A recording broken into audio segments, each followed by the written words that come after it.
Денеска во прекрасната атмосфера на Интермецо разговарам со двајца млади момци кои се исклучително талентирани и умешни во тоа што го креираат и создаваат. Ставре е повеќе насочен кон дигиталниот свет, додека Мако својата уметност ја изразува преку музиката.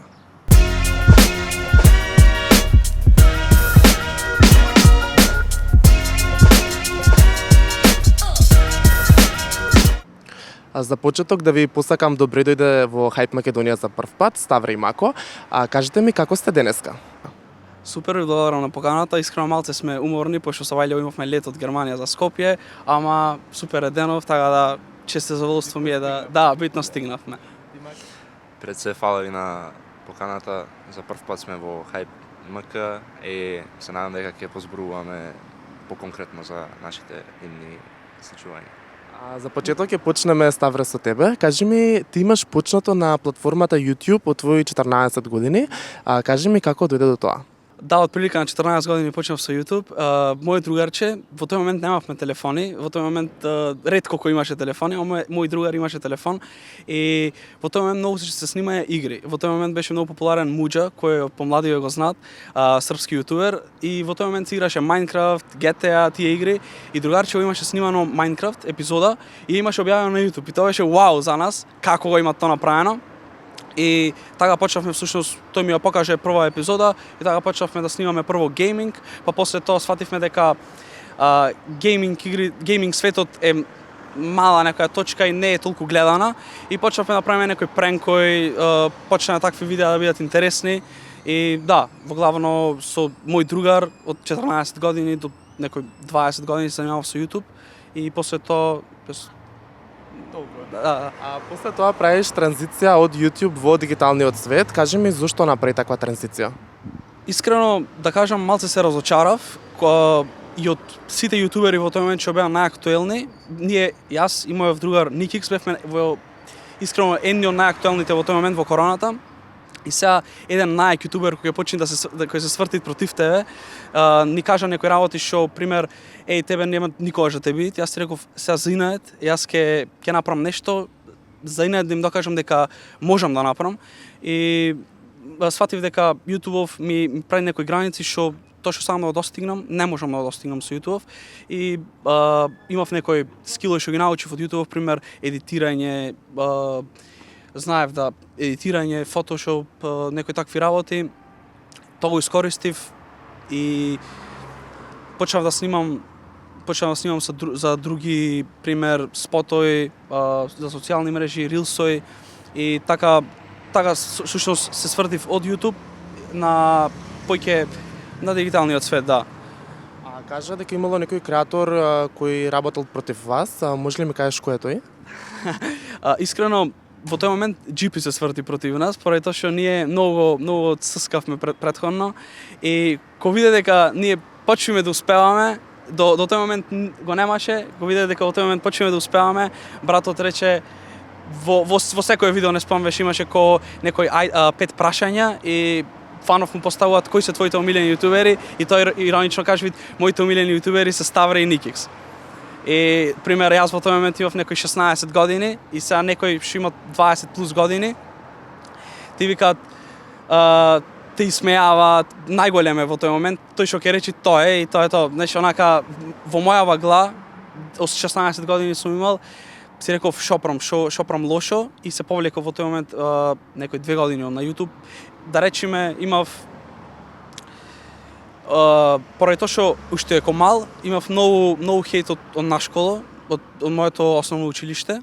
Многу пример ми ги пуштаа видеа на YouTube, ќе ми смејаваа на одмори, но се од тоа некако го поминав и сега најголемиот јутубер ти да се сврти против тебе и сега си викаш чекај можда јас нешто правам лошо. Може да заклучиме дека ти до некаде си имал и некој вид на насилство и смејавање. Кажи ми.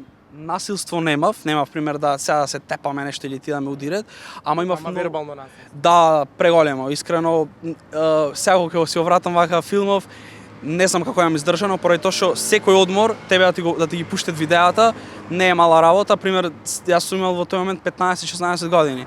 За 15-16 години дете, цело школата поради тоа што сега во овој момент е тоа како да кажам, се е нормално да снимаш за TikTok. Во тој момент не постоеше TikTok, во тој момент беше Musical.ly, нешто така.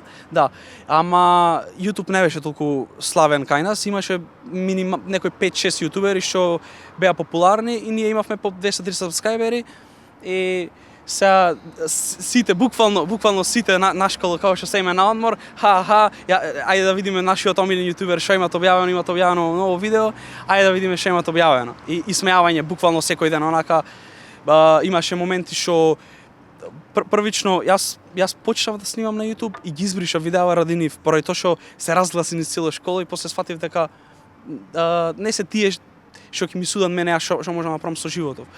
И после тоа повторно се активирав на YouTube. А како го преброди тој цел период и кој ти беше најголема поддршка во тие моменти? Најголема поддршка ми беше мојот другар Никикс, Никола. Тој беше најголема поддршка поради тоа што јас и тој заедно снимавме и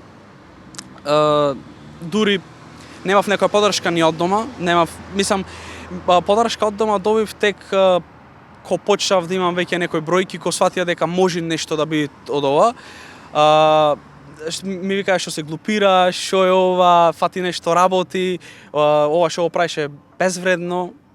Ама јас буквално не се замарав со тоа, знаев некоја цел што имав замислено цел и си реков мора да биде или тоа или ништо. Онака бев 100% сигурен во тоа. Како што може да заклучиме од разговоров, на македонската сцена креаторите не се поддржуваат меѓу себе. Зошто мислиш дека е тоа така и дали тоа треба се промени?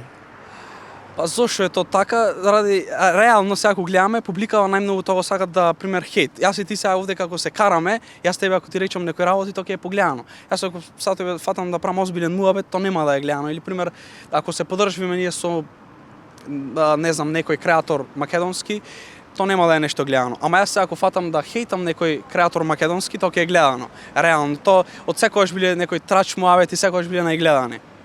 А кој ти е омилен креатор моментално на нашата сцена?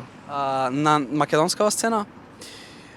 Искрено немам некој омилен креатор. Искрено не гледам македонски. Мислам многу ретко да гледам македонски. Сега во моментов искрено гледам подкасти.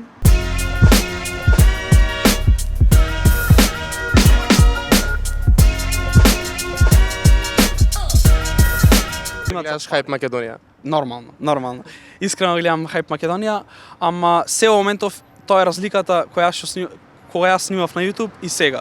Ние снимавме порано и почнавме и не знаевме дека можеме да заработиме од ова, а сега во овој момент сите работат за пари. Во моментов сите што снимаат на YouTube снимаат за пари. И тоа е до негде окей, веќе стана професија. А Ставре, исто така имаш кажано дека моментално креаторите не снимаат од љубов и задоволство, него снимаат од парична корист. Кажи ми зошто е тоа така? Вака, ние кога почнавме во тој момент, мислам сите до 2020 негде не можевме ни да замислиме дека од ова ми да се заработи. А Ставре, кажи ми досега со кого се имаш работено и соработувано од артистите на Балканот? Досега имам соработувано со доста балкански звезди, например ко Джалај Буба, Северина, Аца Лукас, Десингерица. Искрено многу се не можам да ги набројувам, ама искрено имам соработувано со доста големи имена. Едни од нив се Джалај Буба, со гордост онака најмногу ми беше кеф за нив, искрено. Ке преминеме кон Мако Конга. А Мако, ти си музичар и од своја најрана возраст се занимаваш со музиката. Кажи ми како дојде до музичкиот свет? Па вака, од најмала возраст изразив желба за ударните инструменти, како тапаните и конгите нормално. Се пронајдов во тој свет поради скоро цела фамилија ми се музичари. Така почна таа традиција од најмали до најстари и до ден денес тука сум кај што сум. А дали имаат предност луѓето кои што имаат фамилија кои се занимавале претходно со професијата што ја сакаат или тоа не мора да е клучен фактор? Па не мора да значи, може секој човек нормално да се научи да свири, ама преферирано е пример од фамилија, ако имаш некој музичар, тој може да те научи ти подесно е нормално. А зошто баш ударните инструменти како конгата? Добро прашање.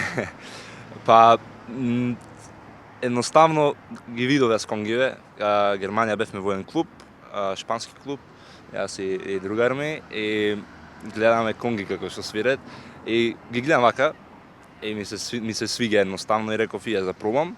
Германија тако шоу немаат со конги и реков едноставно да пробам, зошто да не? Да. И зошто да не? Едноставно. А со текот на годините го совршуваш твојот стил на музика, жарн и ритам, доаѓаш до соработки и снимање на музика. Кажи ми како го постигна тоа се? Па пред се, снимањето многу ми помогна, порано и уште снимам со камери.